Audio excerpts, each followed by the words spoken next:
Hello everyone, I am Dhanish, a student of ASBM. Now I am going to talk about a topic management by objectives.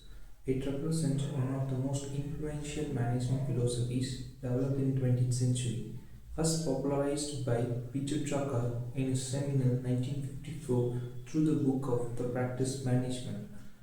MBO has fundamentally transformed how the organizational approach goal settings, performance management, and strategic alignment.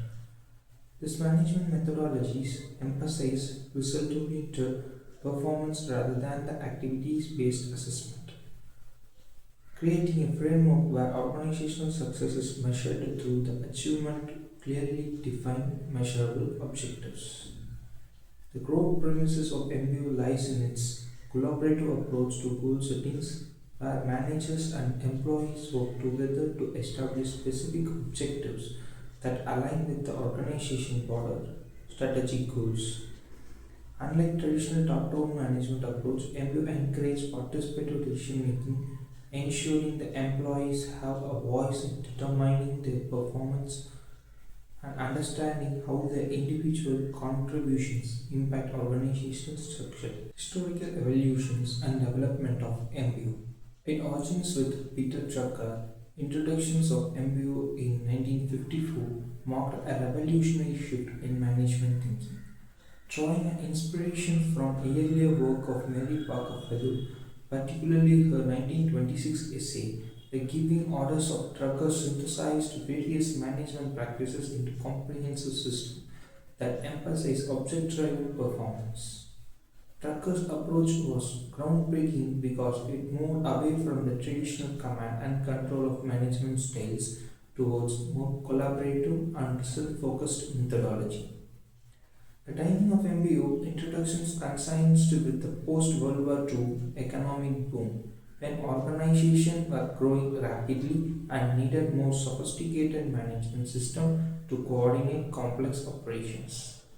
Drucker recognized that in an increasingly knowledge-based economy, traditional supervision methods were becoming inadequate for management skills professionals who required greater autonomy and clear directions about expected outcome. There are five phases in MBO process. We can see a step-by-step implementation. Phase 1, organizational goal setting. MBO process begins with a clear definition of organizational objectives at the highest level. Senior leadership must articulate the company's strategic priorities, typically derived from the organizational mission, vision, and strategic planning process. Cascading objectives. Once the organization objectives are established, they must be cascaded down through the organizational hierarchy. The third phase is individual object settings. Individual objective settings represents the most critical phase of MBO implementation. This process involves detailed discussions between the managers and employees to establish the specific measurable objectives that align with the both departmental goals and individual roles and responsibilities. Phase 4, monitoring and review. Regular monitoring review are essential for MBO success. This phase involves scheduled check-ins between managers and employees to assess progress and identify the obstacles to make necessary adjustments to objective strategies. Performance evaluations and feedback. Thus, is a final phase involves formal performance evaluations based on the objectives achievement.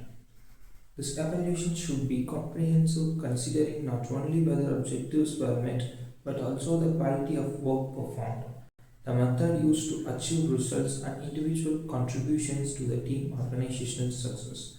The performance evaluations in MBO should be developed rather than purely judgmental, even when objectives are not fully achieved. The evaluation process should identify learning opportunities and areas for improvement.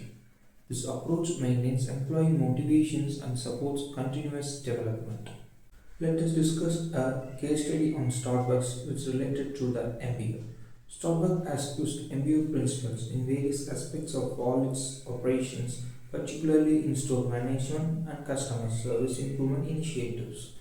The company's approach demonstrates how MBO can apply in service industries where outcomes may be more difficult to quantify than the manufacturers or technology sectors. Starbucks has applied MBO principle to objectives related to customer satisfactions, store efficiencies, and employee development. For example, store manager may set objectives related to customers' wait times, sales per transactions, or employee retention rates.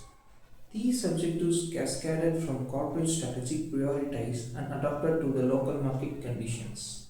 The companies recently focused on technologies integrations and operational efficiency has also incorporated MBO-like approaches. Starbucks' $3 billion efficiency program includes specific objectives for supply chain optimization, store operation improvements, and technology development with clear metrics of measuring success. Let us conclude management by objectives remains a relevant and valuable management approach for contemporary organization despite its organizations in 1950s.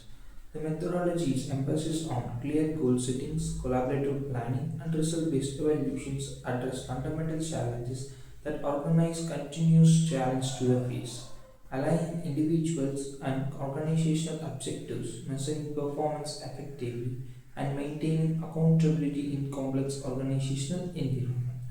The evolutions of MBO into a modern framework such as OKR demonstrates the enduring value of the core principle while showing how management approach must adapt to changing organization needs. Today, organization can benefit from MBO's structured approach to the objective settings while incorporating greater flexibility, shorter cycling times, and enhanced collaboration tools that address the limitations of traditional MBO implementation. The key to success MPO implementation lies in adopting its principle to a specific organizational context while maintaining focus on its core benefits, clarity, alignment, engagement, and accountability. Organizations that can effectively balance structures with flexibility, individual achievement with the team collaborations, and short-term results with the long-term development will find MPO to be a powerful tool for driving performance and achieving strategic objectives. Thank you to everyone.